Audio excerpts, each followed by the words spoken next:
या बातमीचे प्रायोजक आहेत सुप्रसिद्ध hotel Badepir, Lakshmi market, Vijapur west आणि दुसरी शाखा जिंदाशहा मदार चौक, सोलापूर. महानगरपालिका कामगार संघटना कृती समिती व सोलापूर महानगरपालिका आरोग्य निरीक्षक संघटना यांच्या मागण्यांबाबत लवकरच महानगरपालिका आयुक्तांसोबत बैठक आयोजित करून कामगारांच्या प्रश्नांवर चर्चा करून योग्य तो निर्णय घेण्याचा प्रयत्न करणार असल्याची ग्वाही महापौर विनायक कोंड्याल यांनी दिली. सोलापूर महानगरपालिका कामगार संघटना कृती समिती व सोलापूर महानगरपालिका आरोग्य निरीक्षक संघटना यांच्या वतीने नूतन महापौर विनायकदादा कोंड्याल, उपमहापौर ज्ञानेश्वरी देवकर, सभागृह नेते नरेंद्र काळे, स्थायी समिती सभापती रंजिता चाकोते, गटनेते वाहिदा बानो शेख, माजी महापौर श्रीकांचना यन्नम, नगरसेविका श्रीदेवी फुलारे, नगरसेवक गौतम कसबे यांचा सत्कार करण्यात आला. यावेळी कामगार संघटना कृती समिती अध्यक्ष अशोक जानराव, आरोग्य निरीक्षक संघटनेचे अध्यक्ष शशिकांत शिरसट, अजय क्षीरसागर, लिमराज जेटीथोर, बाळी मेंढपू, बाबासाहेब क्षीरसागर, प्रदीप जोशी आदी मान्यवर उपस्थित होते. या निवेदनात प्रमुख मागण्या मांडण्यात आल्या. यामध्ये भारतरत्न डॉ.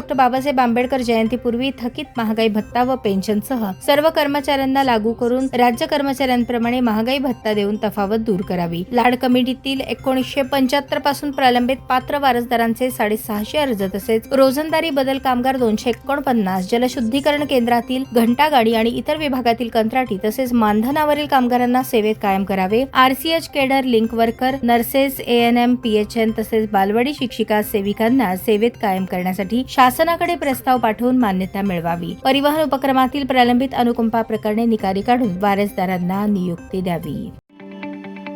ताज्या बातम्या पाहण्यासाठी प्राईम महाराष्ट्र न्यूज चॅनलला सबस्क्राईब करा.